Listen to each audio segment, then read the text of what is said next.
Welcome.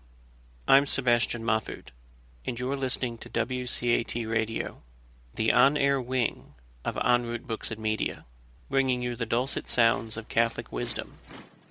Chapter 4. Let's be reasonable. Logic. The law of non-contradiction. What is logically wrong with the following statement? I am not myself today.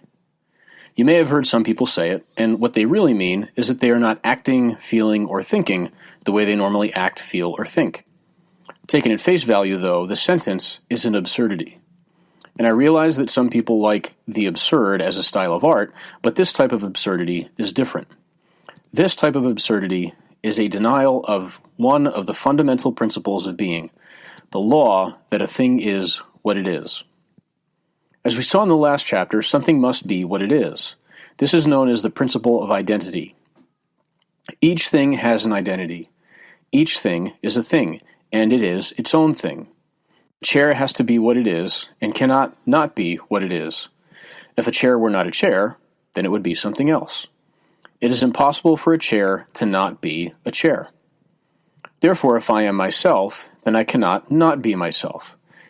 By the very nature of being itself, it is impossible for me to not be myself, and it is impossible for a chair to not be a chair. This is the foundation of the basic and most fundamental law of logic, the law of non-contradiction, which states that a thing cannot be and not be in the same way. After all, I could look at a piece of paper folded like a chair and say, that chair is not a chair. But what I really mean is that the piece of paper shaped like a chair is not a chair that you can sit in. The sentence, that chair is not a chair, uses the word chair in two different ways. The law of non-contradiction says that a thing cannot be and not be in the same way. In other words, we have to be using the word in the same sense. So it can be true that I am not myself today because I don't mean I and myself in the same way. Myself does not refer to my identity as a particular thing, but I am referring to the way I act, think, or feel. And since we have already made sense of the way things change, then we know that a piece of wood can be a tree tomorrow and then a table the next day. It is not a contradiction to point to a collection of matter and say that it was not a statue a month ago, and it is a statue today. Statue and not statue refer to two different times. So the full law of non-contradiction says that a thing cannot be and not be in the same way and at the same time. Examples of contradictions. Materialism denies the existence of anything other than matter, but we saw that the number 2 exists, and the number 2 is not made of matter. Materialism contradicts the existence of the number 2. According to materialism, only concrete things exist. Our conclusion, at least one not concrete thing exists. That is a contradiction, so one of them must be false and the other true. The self-refuting statements we looked at earlier are illogical because they contain a contradiction in themselves somehow. The statement there is no truth states that there is no truth. But there must be truth in order for that statement to be true. So there is truth, and there is no truth. That is a contradiction.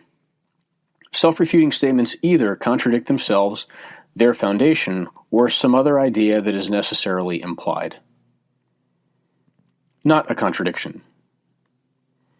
It is important to point out here that there are some things that look like contradictions, but are not. For example, Jesus is divine and human. This is not a contradiction, because it does not take the form both divine and not divine, or both human and not human. It is just impossible for us to understand. It seems to us like divine implies not human, and human implies not divine, but these conclusions are not necessary. What we have here is a mystery, also known as a paradox. The fact that light is a wave and a particle is also a mystery. We can't wrap our minds around it, and it looks like a contradiction, but it is not. If someone tells you he understands it, then he is claiming to have more scientific insight than Einstein, who said at the end of his life that he still didn't know what light was. A belief is only irrational, unreasonable, or illogical if there is a contradiction within the belief system. If someone tells you that your faith is irrational, ask them to fill in the blank, because it's really only one blank that is repeated, and still do justice to what your faith actually teaches. Blank and not blank. If someone wants to appeal to logic, then he must produce the logic. This brings us to the problem of evil, the only good argument against the existence of God. The argument runs like this. If there was a God, he would prevent evil. But evil exists. Therefore, there is no God. This argument actually does produce a contradiction, because it argues that the existence of God necessarily implies the lack of evil. In other words, if God exists, then evil cannot exist. So, if God exists, then there wouldn't be evil. But there is evil.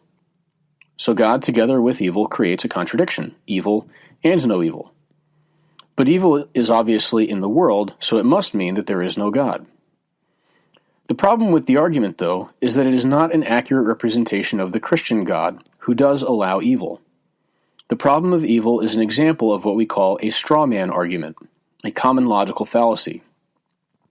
This fallacy involves creating a misrepresentation of a set of beliefs that is easy to tear down, just like a straw man is a fake man that is easy to knock over. The picture of God painted by the argument is not accurate. We believe in an all-powerful, all-knowing, all-good God who still allows evil. So the problem of evil argument simply does not do justice to Catholic Christianity's beliefs about God. Another form that the problem of evil can take is this. Christianity teaches that God is good, but a good God would not allow evil.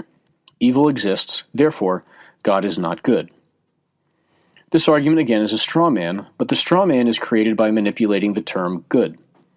Definition of terms is one of the most important parts of philosophy, but it is one of the most neglected, especially by the mischievous youths who abuse philosophy. This argument makes a true statement, which says that Christianity teaches that God is good. However, Christians don't mean by good prevention of all evil. So two different senses of the word good are mixed into the argument. The meaning of the word changes halfway through. This is called the fallacy of equivocation. This is a very common fallacy, especially in a world of slogans and catchphrases. For example, the word love has been tossed around and so abused that it hardly means anything anymore. Love is love. Pay close attention to this fallacy. It is sometimes difficult to recognize, but it is very, very common. Formal versus informal fallacies. Equivocation and straw man are what we call informal fallacies because they do not have to do with the form or shape of the argument. And I will introduce some other common informal fallacies later in this book as we go along. An argument is made up of a number of premises and then reaches a conclusion. If the conclusion must follow from the premises, then the argument has good form.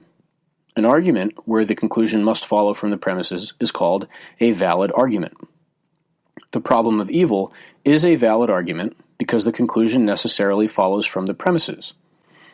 We call it a formal fallacy if an argument makes the mistake of being invalid.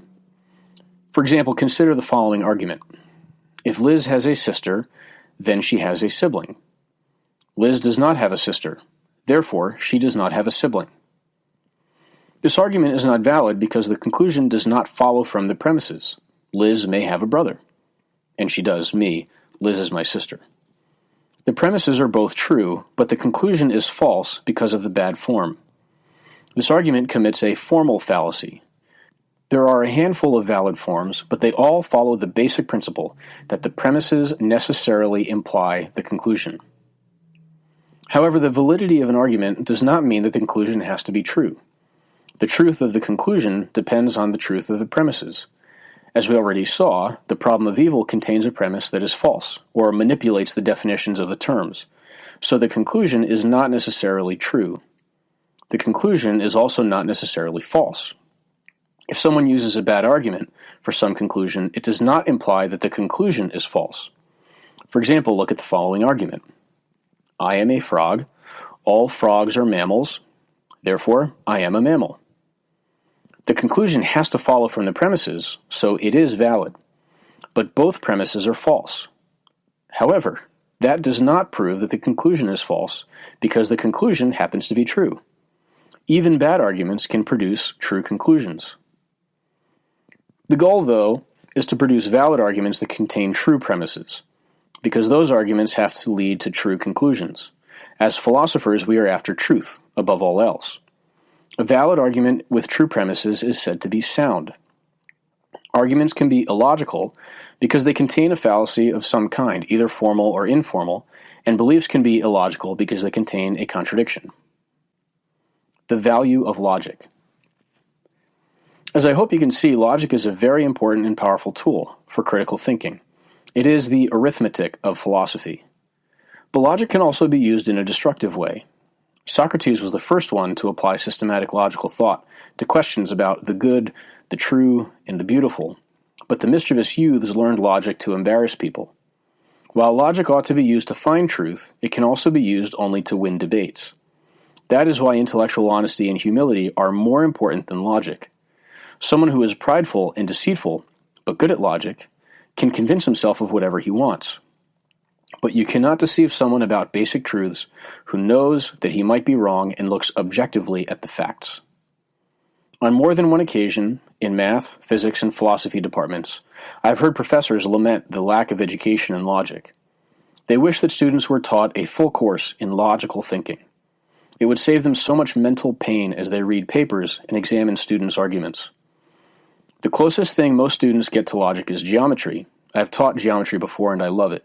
It is a beautiful subject, where we begin with a few basic premises and prove the rest of the system. Science versus logic. Before moving on to the next chapter, I want to point out a mistake in language that people make.